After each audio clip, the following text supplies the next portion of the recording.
Good day. I'm Paul Davis, and I want to welcome you to another segment of Here We Are. And here we are again today, dealing with politics. Our segment today will talk about Chicago and examine Chicago politics. As our audience may or may not know, in 2007, there will be another mayoral campaign, another mayoral election. And today, I'm joined by one of the major candidates, in fact, the only officially announced candidate for the mayoral election next year. Mr. Bill Doc Walz is here with me today. And over the next 45 minutes or so, we're going to closely examine his platform, the issues surrounding his candidacy. How do you build a campaign? How do you raise money? How are you going to, in fact, Mr. Walz, knock off this current mayor who has refused essentially to talk to many of his opponents over the last 17, 18 years. I guess he's been in office now since 1989. Wow, we all have aged over those years, but nonetheless, Mr. Walz has been around for quite a while, has had a significant amount of experience in city government, in social, political campaigns, is an attorney, an individual that I've law schools, excuse me, strike that, he's a law school graduate. And Mr. Walz has certainly been an individual that has, those people who have been around politics in the city and in the state of Illinois are certainly aware of him. So we're going to get right into this discussion. And Mr. Walz, welcome. Thanks, Paul. Welcome it's a today. Pleasure to be here. Let me just begin with by getting right into what is your platform, because I want to get down the road into how does one create a campaign, and how do you position yourself 9 months out to take on this individual who a lot of people in the city for some reason or another don't seem to believe that he can be beaten. So let's just start with some of what I call core issues. Why are you running for office, Mr. Walz? I'm running for mayor of the city of Chicago because it's time to rise above the inherent dangers associated with having a Chicago mayor who's already served more than 2 consecutive 4-year terms. I strongly believe in term limits. I don't believe that any chief executive officer of the city of Chicago, the mayor, should serve more than 2 consecutive 4-year terms. It's time to stop the abuse of power, salvage democracy, and restore integrity to Chicago's city government. It's time to bring relief to the many Chicagoans who are suffering because Daley has failed to keep Chicago's promise. It's time to transform Chicago from a big city with a world-class downtown into a world-class city that includes significant economic development in all 176 neighborhoods. We started with Harold Washington rebuilding Chicago's infrastructure, and we went straight from infrastructure rebuilding to beautification. We skipped the economic development component. And then, most importantly, it's time to unite the people of Chicago, young and old, black, white, Latino, and Asian, once and for all. Why do you support term limits? I have a problem with term limits. Is it not the case that each term of 4 years, that the people have an opportunity in our democratic society to speak, and if the people so desire to re-elect you time and time again, then that in fact allows the public and voters to have their will manifested? And so why is it that you think there's a need to limit, and to some ways perhaps to limit the democratic consequence that would result from voters? Why do you think there's a need to limit 2 terms to a mayor like they do in Atlanta and many other cities? Every major city in the United States of America, with few exceptions, has term limits. And the reason you have term limits is because if you allow a person to serve interminably long, forever, you may end up with a monarch or a king, or you may end up with a Chicago mayor who takes your hard-earned dollars to pay for illegal programs or fund selfish initiatives that provide no public service or benefit to ordinary people, but instead unfairly enrich the mayor's family, friends, and campaign contributors.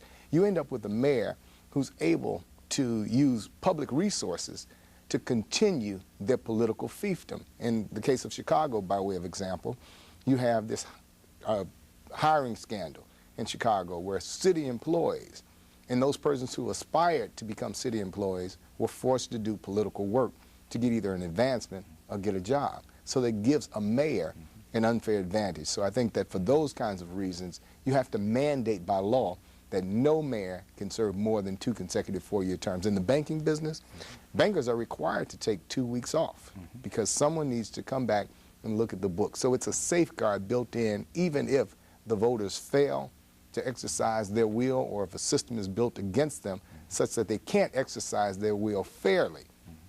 And we don't have fair elections in Chicago. If you can't exercise your will fairly, you can't ensure that taxpayers' dollars are being spent properly. Right. You opened the door to the question of the whole patronage system, which is coming under inspection now with the City Hall scandal and the mayor's patronage chief being on the stand. Where do you stand on patrons? There's certainly a lot of committeemen and aldermen who love being able to assist their constituents and their political workers by rewarding them with city jobs, and there are certainly a lot of African Americans and people of all colors who want to have a system where they can provide some level of reward and recognition to those who have helped them to get elected. What do you want to see happen with the patronage system as such, and what's your position as to what's a fair number of jobs that a mayor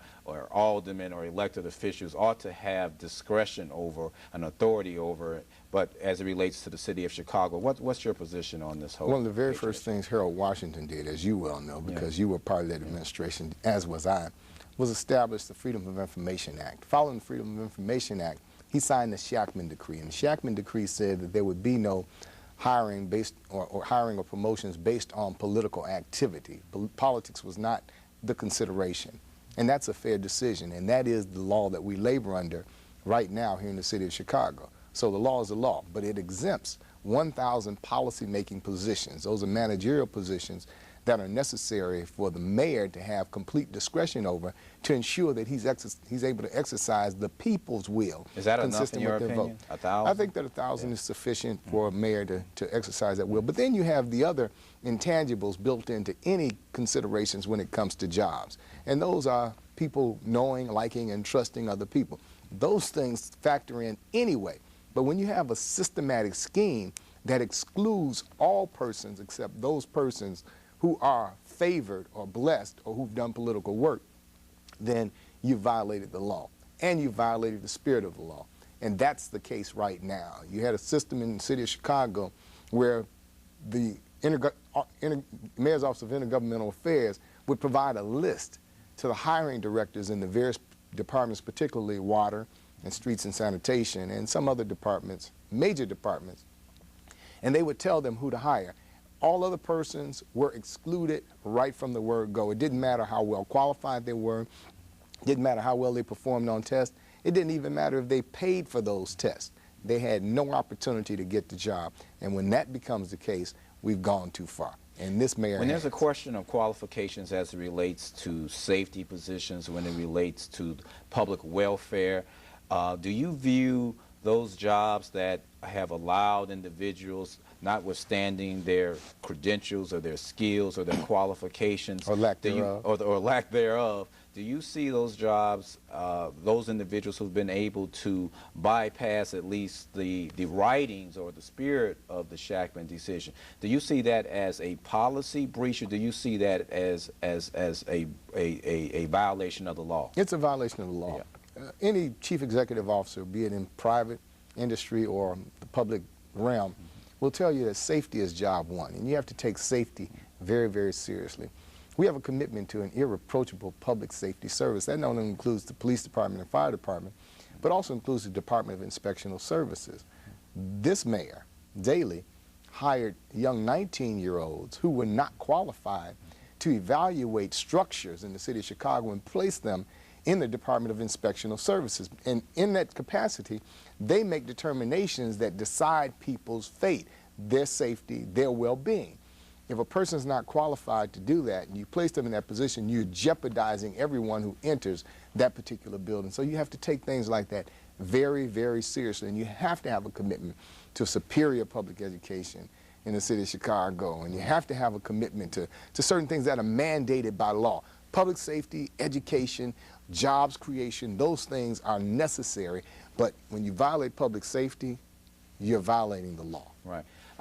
We can come back to, I want to come back to a little of the trial that's going on involving the mayor's patronage chief and many other city officials. But I want to talk a little more about your platform. There are certainly a lot of people, and certainly I think that the major media in many ways has been very accommodating to this mayor through the years, but you know, there are those who come into the city and see Millennium Park and see the Cloud Gate and see the $1 million, the world-class museums, and say, and certainly there have been national publications that have credited this mayor with having led this city and kept this city as one of a world-class city. What is it about this city that you think, as it relates to its leadership and this mayor, what do you want to see changed? And if you can spell out, what changes do you intend to make as mayor, and what differences do you want to make when we look at the boon in economic development? Let's try to put that into some context as to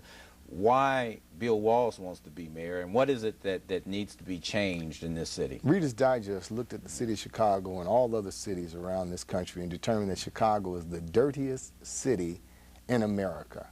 They didn't say it was one of the dirtiest. They said that Chicago was the dirtiest city in America. And Reader's Digest went into the neighborhoods and took a very detailed look. And they saw what I see as I move around the city of Chicago, that you have a beautiful downtown. And as I indicated, Chicago is a big city with a world-class downtown, but it excludes world-class status in all of the other neighborhoods. Other neighborhoods aren't reflective of that world-class status. Most of them are bereft of economic development. I'll give you an example. The Tribune said that the black neighborhoods, black communities in Chicago are economic deserts. They don't have anything to lean on when it comes to economic in those neighborhoods. So you have a disparity when it comes to taking care of downtown interests and the West Loop and the north side of Chicago and the South Loop. When you get outside of that, you don't see that development. You can't simply rely upon Millennium Park. There are other neighborhoods and other communities in the city of Chicago that deserve economic development. For example, we're talking now about, this administration is talking now about expanding Navy Pier and floating garages and floating hotels and things of that nature. But the bottom line is, we've got other neighborhoods in the city of Chicago that haven't been touched yet. For example, South Shore Cultural Center on the east side. You've got Jackson Park, which could be a world-class golf course. For example, you have Washington Park, you have Humboldt Park, you have Columbus Park. So if you build Millennium Park, you have to have linked development for those other parks. Just yesterday, they unveiled the Ronald McDonald bicycle garage, or whatever they want to call it, the bicycle situation. But they didn't link that with other parks in the community. So everything is focused on downtown, downtown, downtown. There is nothing south of 57th Street in the city of Chicago that serves as an economic engine. Once you get past the Museum of Science and Industry, there's no reason for a tourist to go any further south. And that is not the scheme that you need to ensure that everybody in the city of Chicago benefits from their tax dollars. How will you as mayor be able to attract and generate new retail businesses, corporations out into the communities? You've raised that question, and you've raised that issue. How will the Walz administration work to generate and to attract businesses in the communities, far south side, west side, in diverse communities that make up Chicago? The first thing that we have to do is reduce the sales tax. We have the highest sales tax in the country, and just because it is the highest sales tax in the country doesn't mean that it has to continue that way. That's symptomatic of the problem in Chicago. We don't understand that volume matters, and we go after the juggler with regressive taxes that work necessarily against average people. So one, we have to reduce taxes. Right now, we have a 9% sales tax, 5% of which goes to the state, 2.25% which goes to the city, 0.75% which goes to the county, and another 1% which goes to regional transportation. The city portion has to be reduced so that we can compete with the suburbs and people who live in, Indiana, Iowa, Wisconsin, Michigan, states close by. People will travel to buy big ticket items outside of the city of Chicago. That has to change. Another thing that has to be done is parking has to be made available, particularly downtown. If Marshall Fields is having a great sale and you go down to Marshall Fields, you either pay an extraordinary amount to park in a garage, which defeats the cost of on average $18 to $22 That's now right. to park. Or you park at a meter, and if that meter expires, you're subject to a $50 ticket. So one of the things that we're proposing is, in addition to your city sticker, which costs $75, there's another parking sticker that you can buy optionally that says that's also $75, and persons in the city, living in the city, and persons outside the city, all are eligible to buy it. It says that you can set a parking meter for 3 hours and don't have to feed that meter, and then you can shop comfortably without worrying about some meter maid or parking meter enforcement agent standing out there waiting for the thing to tick down to zero to write you a $50 ticket. And if you avoid one of those tickets and avoid having to take off of work to defend that ticket, it more than pays for itself. What can you as mayor do to reduce the disparity from communities of color who are far more dramatically impacted by the lack of jobs and business opportunities? What will you do coming in as an individual of color to try to reduce those disparities and to bring greater equity, if you will, or greater balance to the city of Chicago for communities that are lacking here in this city? I said earlier that one of the things that we have to do is unite the people of Chicago, young and old, black, white, Latino, and Asian, all throughout the city of Chicago. And that's critical and important because typically people do business with and associate with people they know, like, and trust. Chicago is the most racially segregated city in America. 75% of Chicago's 1.5 million black residents live in just 22 of those 77 communities, each with an almost exclusively black population. Now that is segregation to the highest degree. So we have to begin to meld communities. When we talk about development and planned development, we have to make certain that we have affordable housing. And there's really no such thing as affordable housing and people aren't working. But you have to have housing that's within the reach of the average person. Then it's our responsibility to make certain that everybody in Chicago who wants to work has a job. And we can do that through several means. One, in privatization. Because with privatization, you take city services and you contract them out to an outside contractor who could reside or have business outside of the city of Chicago. Now, if the city performs that work, that city service, like filling a pothole or sweeping a street, or providing maintenance for a police station, a fire station, a library, or some other public building, then 100% of those employees who are performing that work live in the city of Chicago. If you do it through an outside contractor, 75% of the people can come in from the suburbs or can come in from one of the neighboring states. So we end privatization, and that increases the number of Chicagoans who will actually work. But in addition, there are programs for youth, like the Job Corps program. They take youth who are 16 years of age, they provide them a drug-free environment, good, clean living conditions, they help them get an education, and they provide them work. And they learn to appreciate themselves and socialize with other people who are of like mind. So we have to have programs like the Jobs Corps and build those programs. But you also have a program that took place in 1935 called WPA. And it very well may be time to reenact that program. And under that program, for 4.5 years, they hired 8.5 million people to do whatever it was they wanted to do. And we worked our way out of a depression. Those were largely vocational jobs? That's, well, you know, if you were a writer, did it run the gamut? The entire gamut. If you were a writer, they paid you to write. If you were a sculptor, a painter, musician, they allowed you to work and provide labor and help build roads, curbs, gutters, sewers, sidewalks. College, right? That's right. Whatever it was you wanted to do. Let me ask you this, Bill. There's so many issues. I want to make sure that that we focus on a few of them, and one of them you touched upon in part. But let's talk about housing, public housing and private housing. What we've seen in the last 10 years, particularly in and around the Loop now, West Loop and South Loop, are these huge vertical condominiums and townhomes ranging on the low end from $300,000 all the way up into the millions of dollars.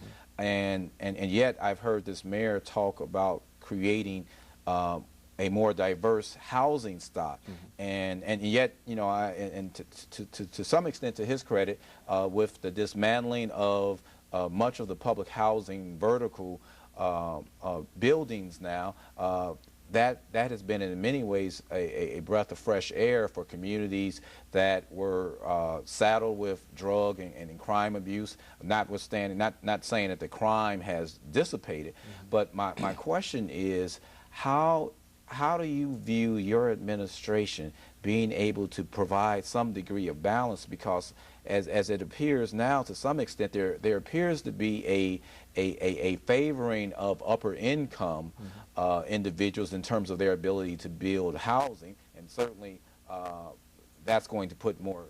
These people are taxpayers, and the property taxes, they're going to pay taxes. But what about the majority of folks who are living from check to check, those who are the working poor? How is this city, in your mind, providing stock for them? And is it providing stock for them? It's not. What would your administration do? I'll give you an example.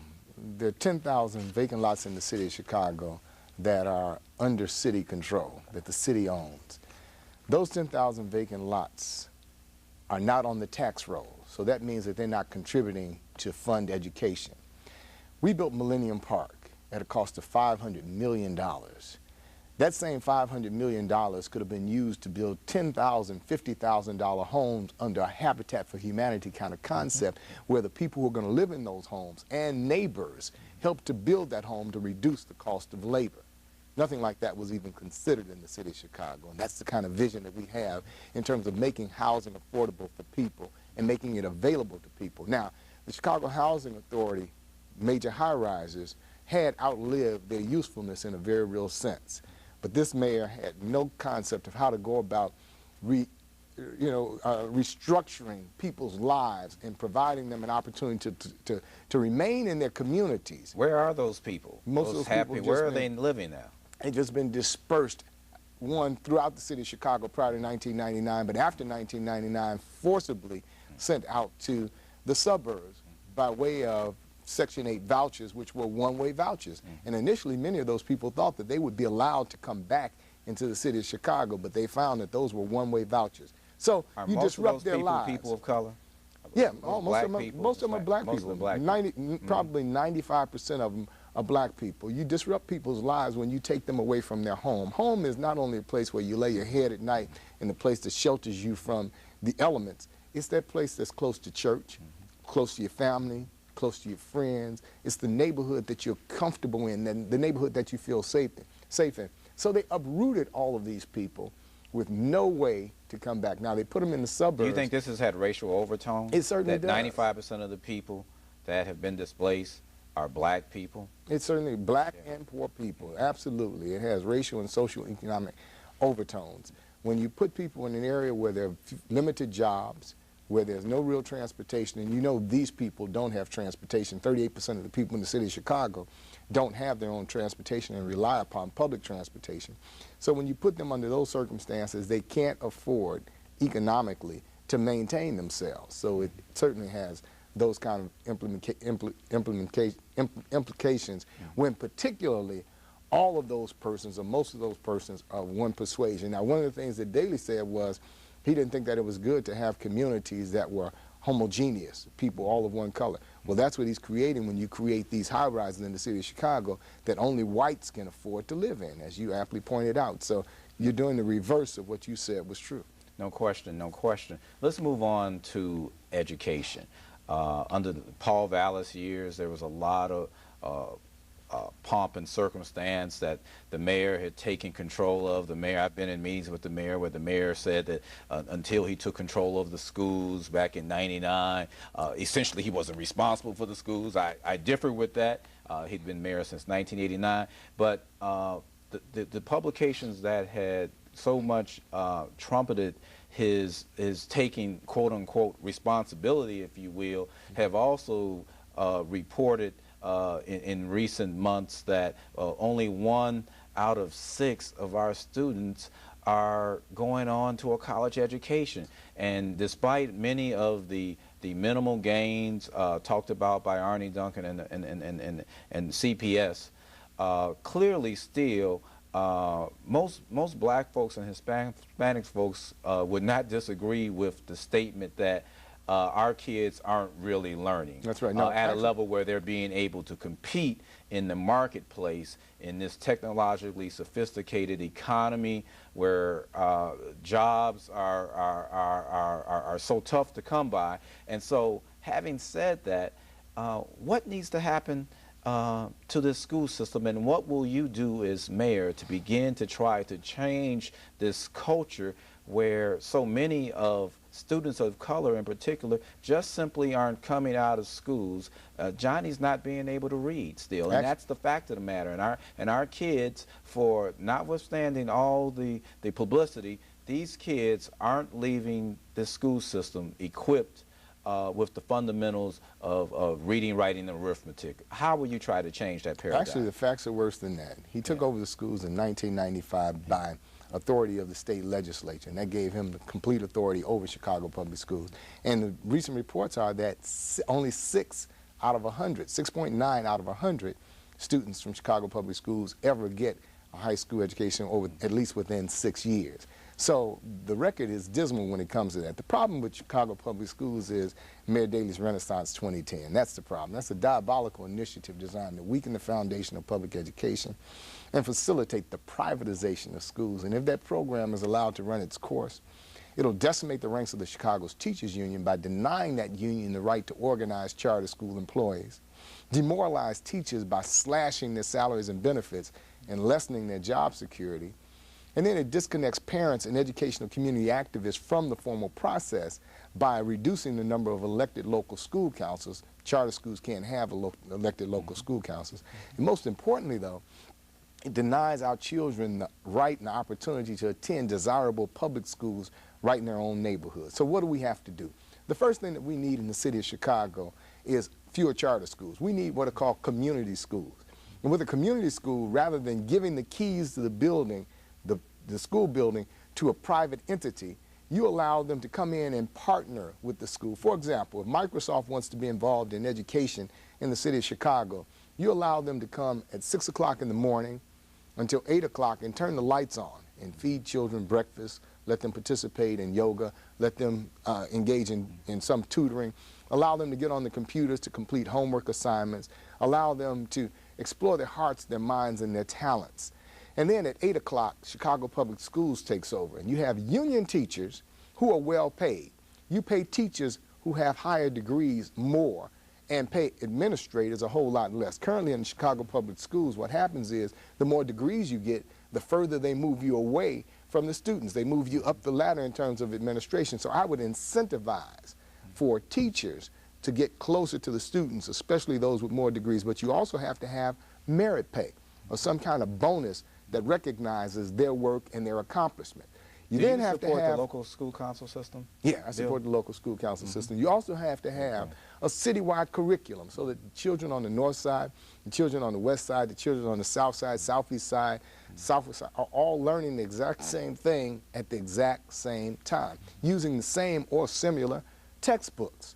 You have to have those things. But then from 3 o'clock, now the CPS takes over from 8 until 3, and then from 3 o'clock until 7 o'clock in the evening, you have, again, programs that include sports activities as well as intramural activities and, again, tutoring and computer classes. And you can call that the Microsoft School, but CPS retains control. Let me ask you this. I'm just curious, as we're talking about education, as you are well aware that a few weeks ago, Governor Blagojevich introduced a concept of perhaps selling the lottery to help fund public education. Certainly Democrats have been examining that and have raised a lot of questions on that. And clearly the jury is still out as to, people have asked the basic question, where is the $10 billion going to come from? How did they even come up with that figure? Yeah. That hasn't yet been answered yet, but notwithstanding, what's your overall assessment at this point of the governor's proposal to fund public education, to increase funding? Back in 1970, Illinois State delegates to the Illinois State Constitutional Convention voted and decreed that the state should provide 51% of the funding for public education. Now, the legislators balked at that, and they said that that was a goal, not a mandate. And in 1999, actually, the courts agreed with them. But since that time, Illinois is now 49th when it comes to funding public education. That means 48 other states make a greater percentage commitment to fund public education in their states than we. You cannot take an asset like the lottery and have a one-time boom by selling it and expect that you are then going to be able to continue to fund public education. Who's to blame for that? Why are we 49th out of 50 states? You have a governor who needs to make a commitment, but you also have to have a mayor of the city of Chicago who is very influential in the state of Illinois and in Springfield, who uses his office as a bully pulpit to make certain that we get adequate funding for Illinois schools. See, our funding formula has to change. There are 102 counties in the state of Illinois. 101 counties fund through a mix of property taxes and state income taxes. Cook County is the only one that's different. 51% to 52% of our property taxes goes to pay for public education. So we have to get on the same funding formula as the other 101 counties and relieve that burden off of the taxpayers. As I indicated, we have 10,000 vacant lots right here in the city of Chicago that aren't on the tax rolls. So that means that that house next door to that vacant lot is paying more than it needs to pay. And we have those vacant lots because Daley has been slow to develop them, and he's been quick to condemn those buildings and fast-track them and tear them down so they're of no use to the community. That's just vacant land sitting there not collecting any tax dollars.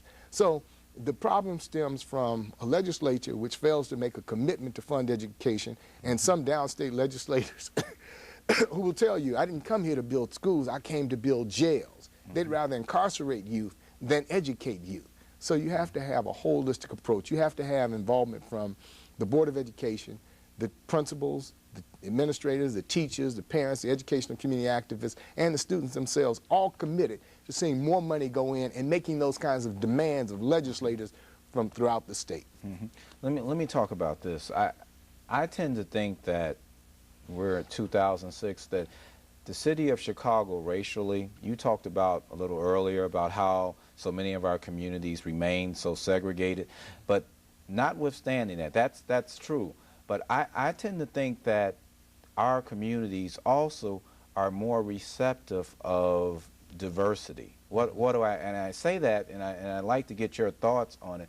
I think that Bill Walz running for mayor today, when there had previously been an African-American mayor, and since that time we've elected 2 African-American U.S. Senators, Carol Moseley Braun, Barack Obama, the head of the Cook County Board President, John Stroger. So I think that to a large extent that white voters in particular have become more comfortable.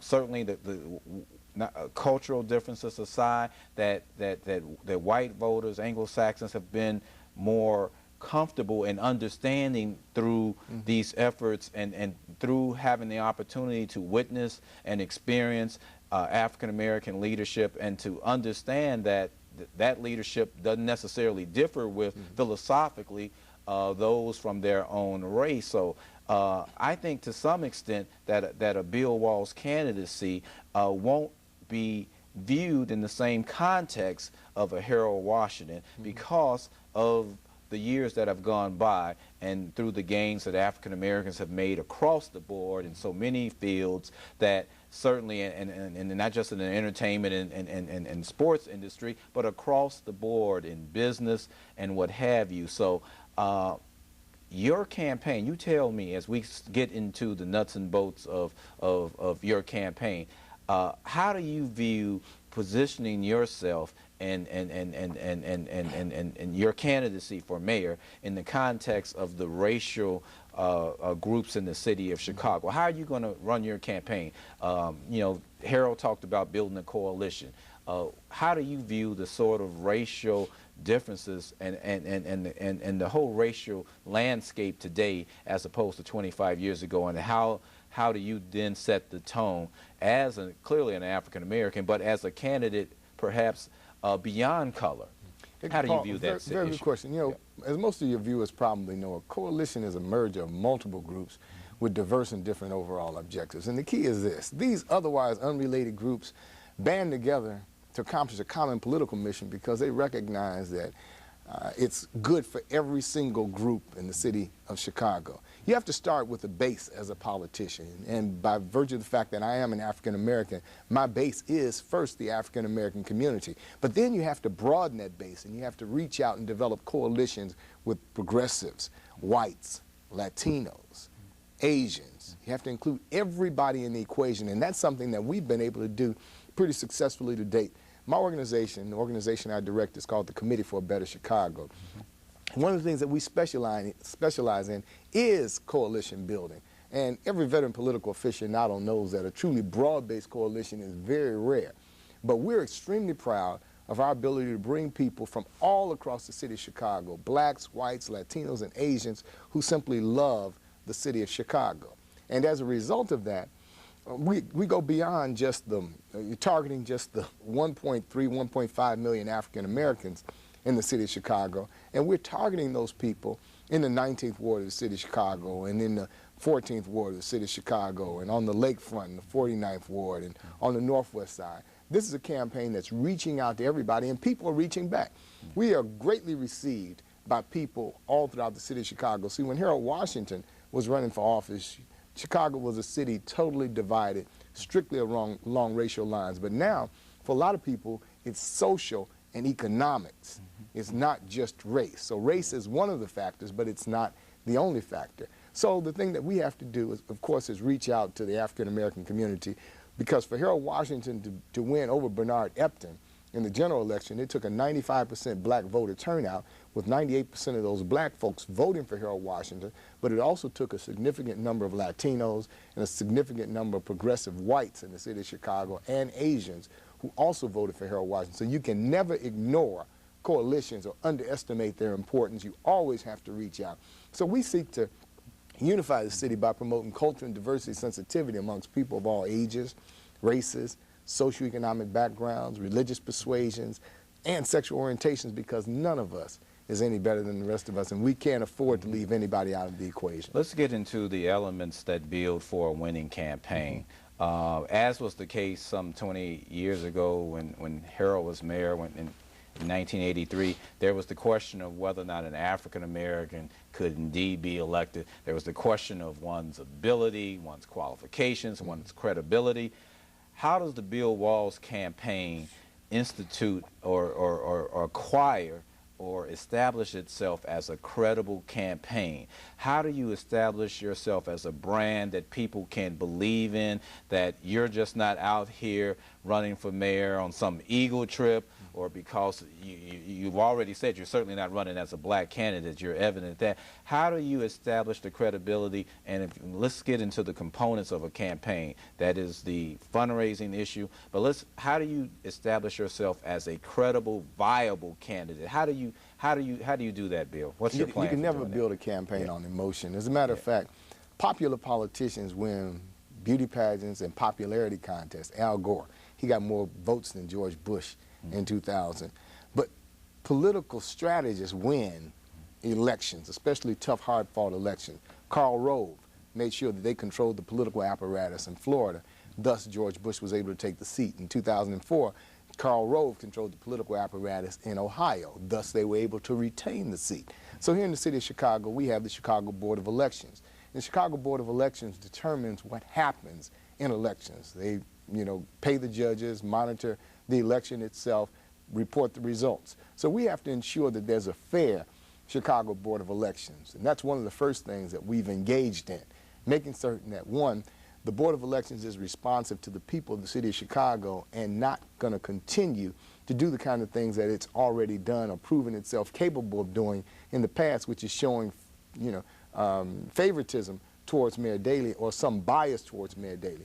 The problem there is Langdon Neal, who's president of the Board of Elections, receives no-bid contracts from Daley to do condemnation work or eminent domain work, particularly out at O'Hare Airport. So he's receiving millions of dollars. So for those reasons, we question whether or not he can ever be fair in his running of the Chicago Board of Elections.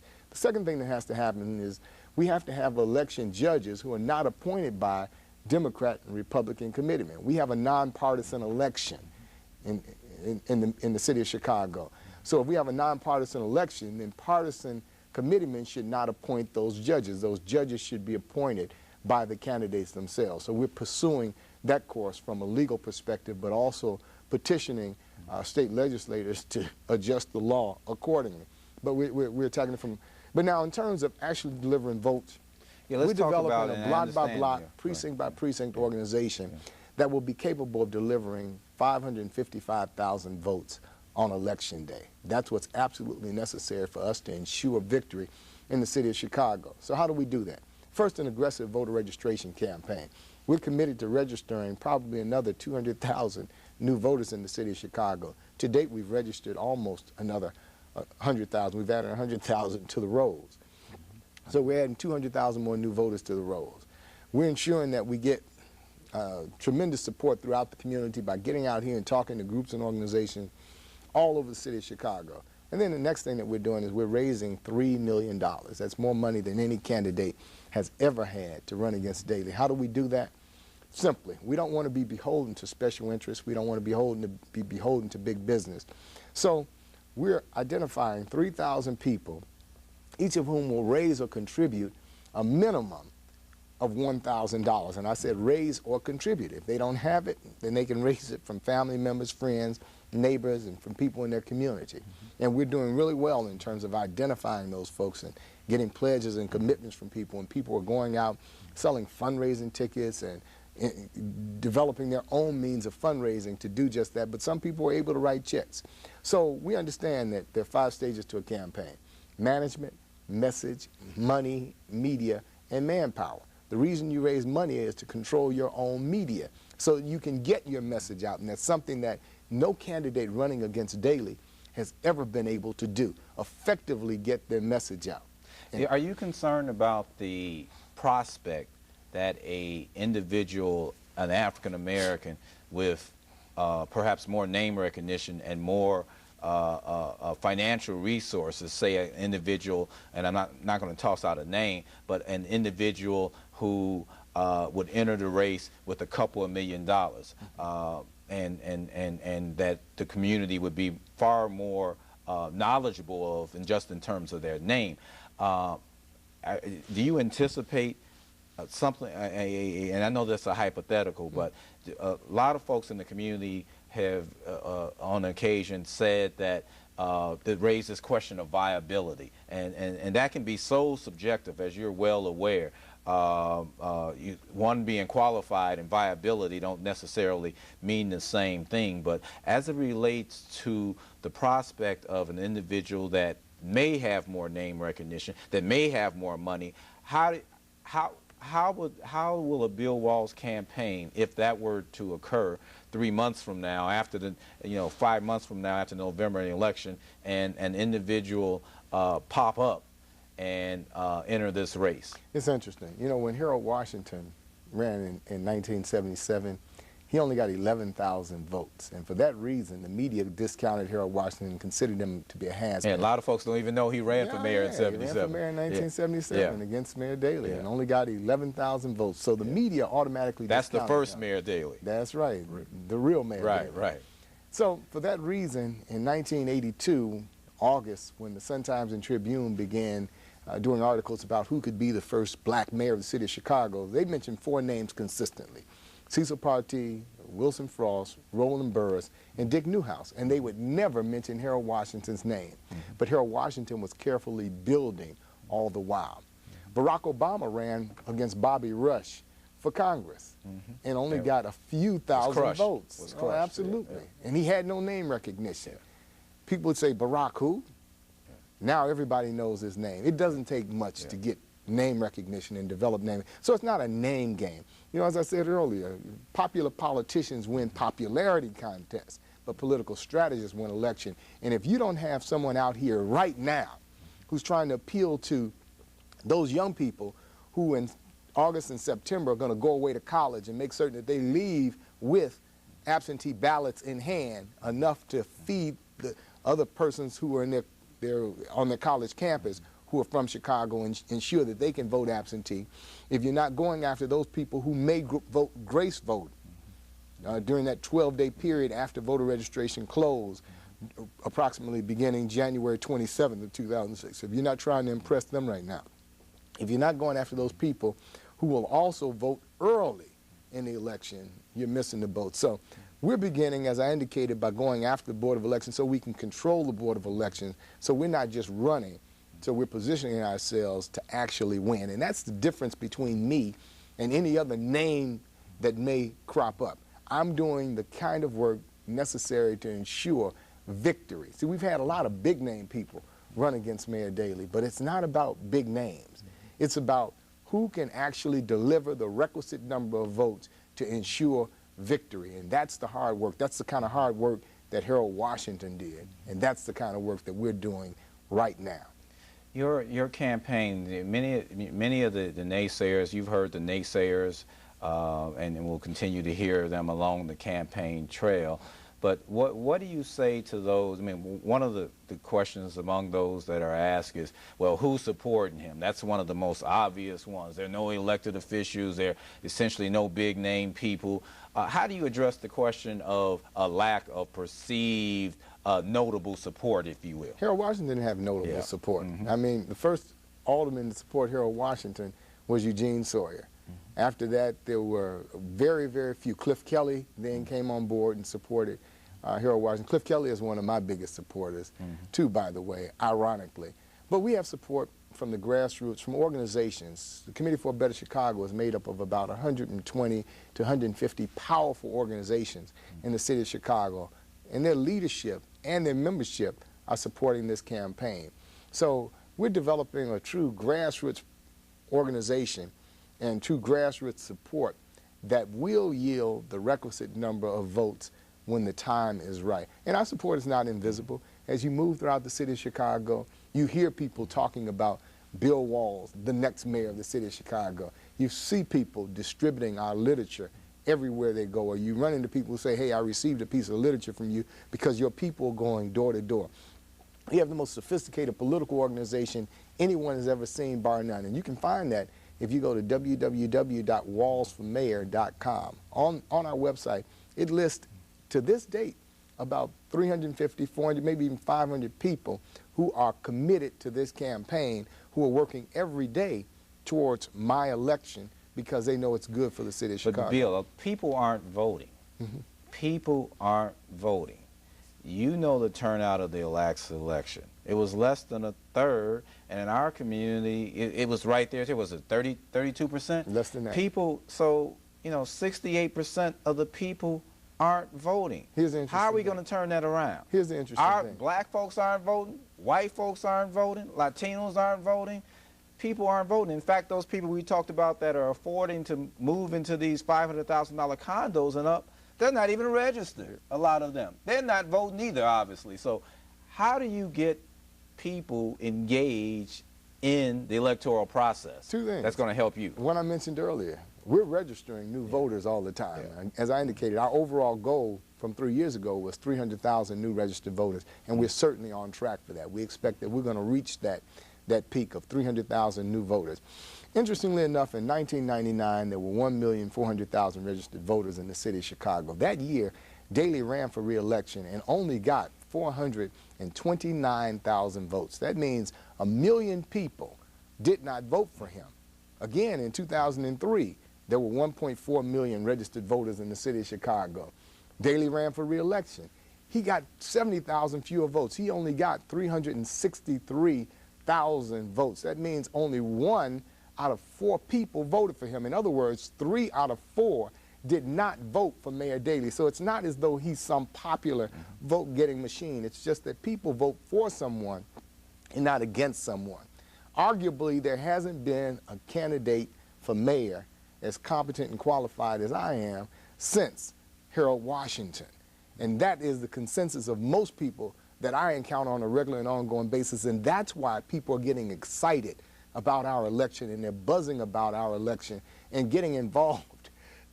And these aren't people who are looking for jobs or looking to secure a contract. These are people who want to see a better way of life in Chicago. They're black, they're white, they're Latino, they're Asian, they're young, they're old.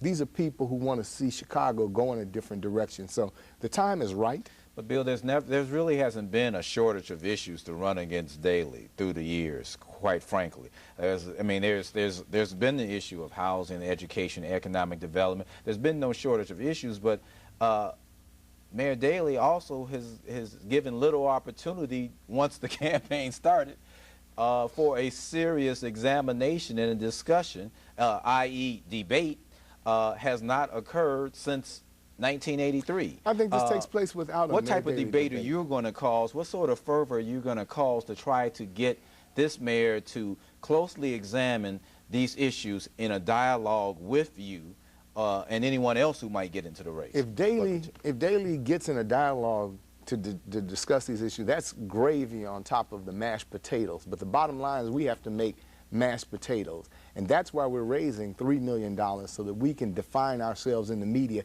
and define the issues. No candidate to date has had that much money to work with to run against Mayor Daley. The best they've had, Roland Burris had $200,000 to run against Daley. That wasn't enough to get his message out, especially since Daley refused to debate. So even absent a debate, we're going to get the number of people that we need to the polls. I indicated we need 555,000, and we're planning every day and strategizing on how to do that, but we're working on that.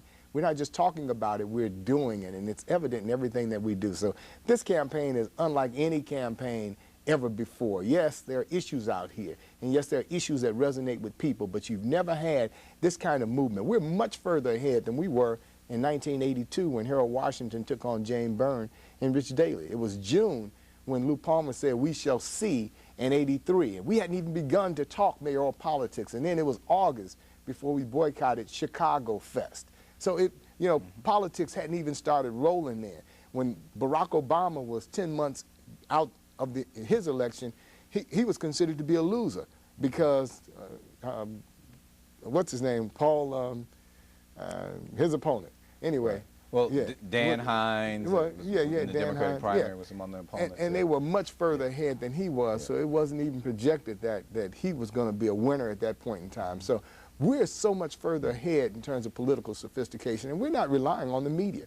We understand that downtown media doesn't understand the political sophistication of the progressive community, and they will never see the upset in the offing. As a matter of fact, they'll be surprised just like the average person might be surprised. But our job is to continue to steadfastly do those things necessary to ensure victory and not go in or hoping and a wishing and a wishing and praying. That is to exercise the 5 stages in order: management, message, money, media, and manpower. And those things come. We expect that by Election Day, we'll have 50,000 people listed. What day is the election? February 27, 2007. We expect that we'll have 50,000 people listed as volunteers in this campaign, and we expect that another 50,000 will say, "I'm skipping work today because it's so important that I go and knock on everybody's door and get them out to vote." We've got less than 5 minutes remaining. Bill, let me just ask you this: as you look ahead to your campaign, you've talked about the money issue. How are you and how are you and then you talked about voter registration, you talked about messaging. Even if Daley doesn't debate, you plan to get your message out there. All key elements of a successful campaign.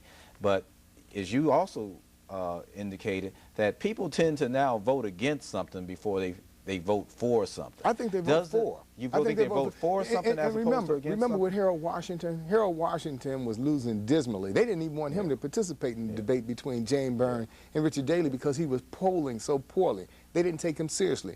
But when people saw Harold Washington's mastery of the English language and his vision for the city of Chicago and his ability to convince them that he was actually going to deliver on the promises that he made, people showed up by record numbers to support Harold Washington. You remember, we were struggling to get people to come to the campaign office to participate and volunteer, but the day after that debate sponsored by the League of Women Voters at WTTW, where Harold Washington clearly outclassed Jane Byrne and Richard Daley, people flocked down to the office. So I believe people vote for someone and not against someone. But political strategists and posters will tell you that negative issues drive voters to the polls. People are far more inclined. Barack to, didn't run a negative campaign. Didn't run a negative campaign, and that's saying you're absolutely right. But when you look at how campaigns are run, oftentimes it's just the opposite with Barack. I think people's attitudes are changing.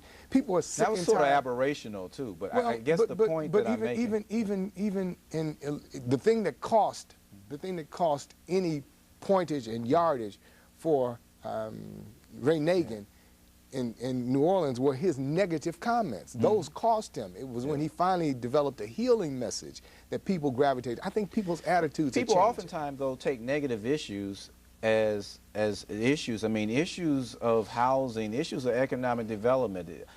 You know, this mayor, the issue just going back to the scandal, the hiring scandal. Some folks might view your addressing that issue as engaging in negative politics when comparing that to, and my vantage point would be, that's not a negative issue. I think I would think it's critical to how city government and should be run, that people, that John Doe and the average man in the street ought to have a fair opportunity to be considered for a job. No, that's so, revelation of a record, and that's not unusual. It's when you're mean-spirited. And people know the difference between the two. It's one thing to provide information. It's another thing to editorialize regarding that information. And I make a point in not editorializing. If I get 1 minute in front of a voter, I'm going to tell them what I'm going to do for the city of Chicago, not how the other guy failed. Now, we have to acknowledge that there is a culture of corruption in the city of Chicago, and to ignore it means that I have blinders on, and I can't lead if I have blinders on. So I have to acknowledge those things, but move past that and talk about the progressive things that we're going to do. And that's why I talk about my vision for education, my commitment to creating jobs in the city of Chicago and ending privatization. That's why I talk about establishing irreproachable public safety services. And we really didn't deal with that. But that's something that's critical and important, and that's an issue that ought to resonate with a whole lot of people, because to have irreproachable public safety services, not only in terms of policies, practices, procedures, equipment, training, deployment, response time and performance, but also in terms of making certain the entire police and fire department is ethnically diverse. Rank, file, and command. That's Bill, something that's going to have to be your closing statement. But I just want to thank you for sharing with us much of your platform and your direction and discussing these issues. And certainly, I look forward to a spirited campaign in the months to come and leading up to February. And I want to wish you well. And I just want to thank you for coming out and having an opportunity. You could never have enough time. We didn't have an opportunity to get into issues related to health and crime and public safety. But notwithstanding that, there's in the months ahead, those issues, we expect a considerable dialogue, certainly from you and from whoever may decide to run. Who knows? You may be the only candidate on the ballot. Don't you wish that? But again, we want to thank you and wish you well as you proceed ahead in the coming months, what will be a most spirited campaign. And just want you to invite you. Maybe we'll get you back out for it. Here we are. Here he's been, and we just want to thank Bill Walls, and I'm Paul Davis, and thank you for sitting in and chatting with us. Thank you. All right.